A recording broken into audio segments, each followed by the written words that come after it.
horniest movies, top 10 horniest movies. You can a little bit of creative liberties on this one too. You know, I don't think that's like a super defined thing. I think like here's my take on this. I think like the amount of nudity is irrelevant to how horny a movie can be. I'd almost say less is more. So let's see what people have ranked top 10 horniest movies in honor of Wuthering Heights.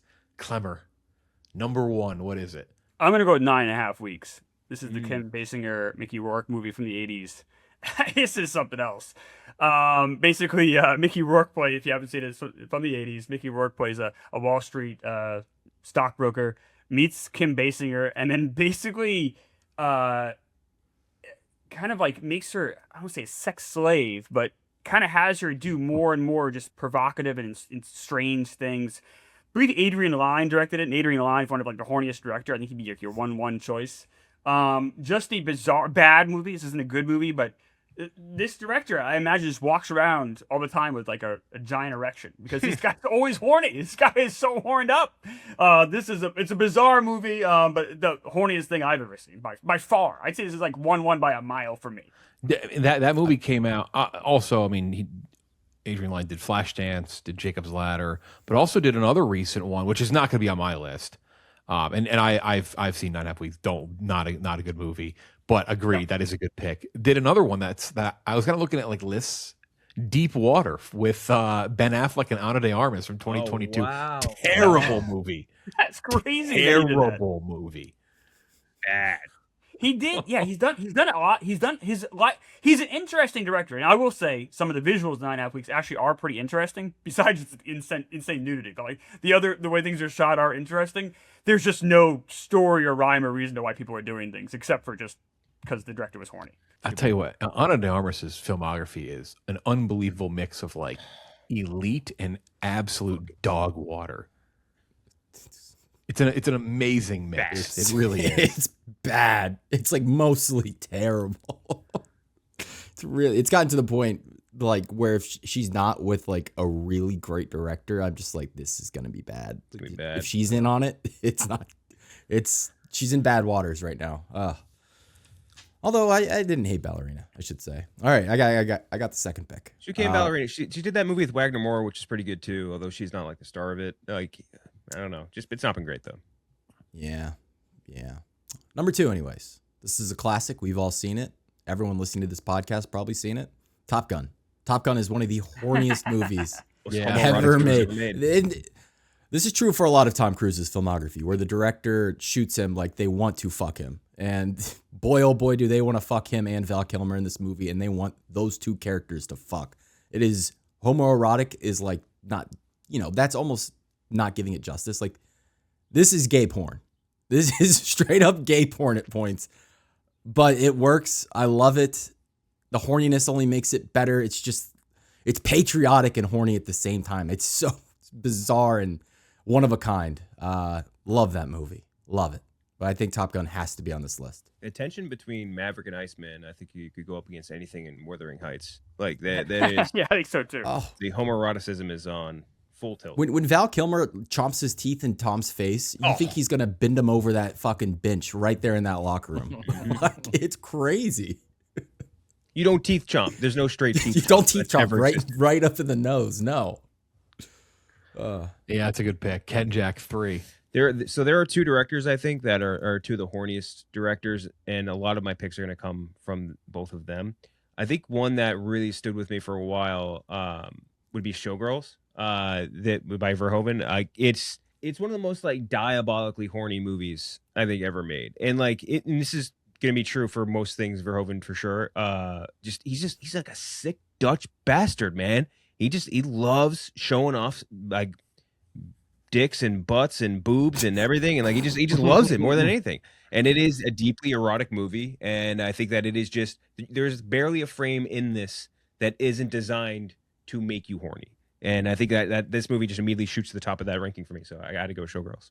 It's a good pick. Yeah, it's a good pick. It's a good top horny. 40. Who's the star in Showgirls? She is smoking hot too. I forget who it was. In Showgirls? Yeah. Gina Gershon? No, Elizabeth Berkley.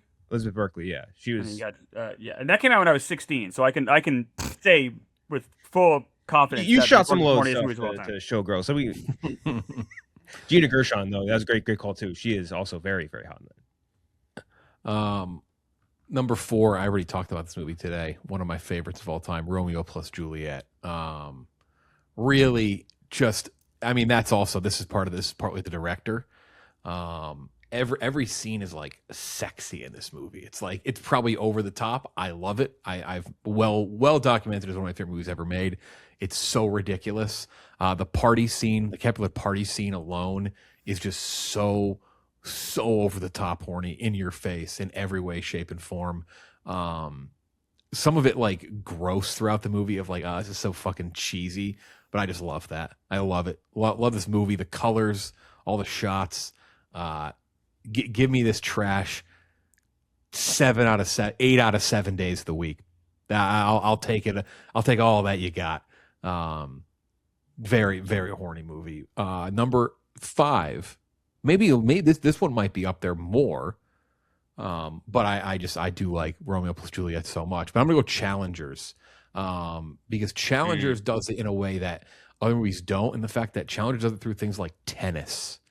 Like one of the horniest things in Challengers is just the way someone holds a tennis racket and the ball, and that is impressive. Now, the director in general, just like you could say with Baz Luhrmann, you could say a couple movies in the filmography of Luca Guadagnino are probably up there on that list. There's a couple of them. You probably I won't spoil. Maybe someone else is going to pick one of them.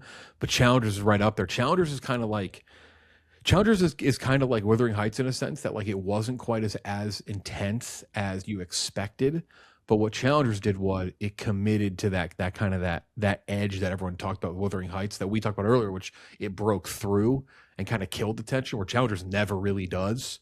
It kind of always rides that line and keeps you, kind of gripping the edge of your seat. So, and the music too. I do think the music is a very unique. Obviously, the Not nominated, score crazy. which got robbed at the Oscars. The Reznor Ross score kind of adds to it. So yeah, I'm gonna put Challengers up there. Which again, funny. It's funny we talk about Wuthering Heights this episode. And you bring up Challengers, but Challengers, another one. You went in with expectations. It didn't hit the expectations of what you thought it would be. But then it also, I think, kind of succeeded in towing that line and kind of keeping you wanting more all the way right until it ends, where it never kind of gives you that, I guess, quote unquote, satisfaction. And that's kind of why it's like, oh, that movie's it's kind of sick the way they did that movie. So yeah, I'm going to put Challengers as 5. Great pick. Very good On pick. my list. Yeah. I think next, and this is another director I think I would put up in the horny rankings. And this is not necessarily an explicitly horny movie, kind of like we were just saying before. A History of Violence, I think, is a very horny movie. I think that is a sickly horny movie. And when I watched the Criterion commentary by Cronenberg on it, nothing made him more proud about that movie than the fact that he thinks he has the first on-screen 69 scene that made it into theaters. Like he is thrilled that made it on a scene. And the scene where they fuck on the stairwell is crazy. This where she puts on the cheerleading outfit and stuff. Like that is a sickly horny movie. Like just, and it wasn't even totally necessary maybe to the movie, but it fit perfectly. And I think that was some true Cronenberg horniness for sure. It was at Monica. I forget what her name Maria was. Bello. Yeah, her and Vigo. Great chemistry in that as well. That's a good pick at 6. Good pick at 6. You'll have another pick in at 9, but next up, Gooch, 7. This list is all over the map right now. I'm going to go with Pirates of the Caribbean, Dead Man's Chest. Specifically, we got gore on this episode. You got to talk about how horny those movies, the first 3 are very horny in general, and they kind of get hornier, but kind of lose steam in the same way we were talking about Wuthering Heights when it becomes so explicit that it just loses all the appeal. But like early on, you got Johnny Depp like walking around in this makeup, shirt unbuttoned, like they're all shot like just like so like. They're dirty and sweaty. Their shirts are open. The eyeline is always dripping down their face. Like they have this like trashy kind of pop couture look to them at all times. And then by the third one just escalates to like there's a challenger situation going on between Jack Sparrow, Orlando Bloom, and Keira Knightley, where they're all kind of have a sexual tension between each other. And then Squid Man going after Calypso. Yeah, it finishes with Orlando Bloom going down on Keira Knightley on a beach. Like it's a very horny sexual movie. which is, I mean, a big reason why it works and it's so fun and, you know, gallivanting. But Dead Man's Chest, very horny movie. All those Pirates movies are, but we're going to put Dead Man's Chest in here. All right. Curveball. Klemmer 8. Yeah, I'm gonna go with a movie that's like trashy, horny. That's Wild Things. With Denise Richards, Nev Campbell, Matt Dillon. This whole movie is just like kind of like rubbing your face in like the either kind of just like grimy sex or like grimy world. And it's like, here we go. We're all gonna kind of like be in this like mud together. And obviously it's that famous scene, but even beyond, the whole movie's shot in a very much a way of like, you can almost feel the humidity and like the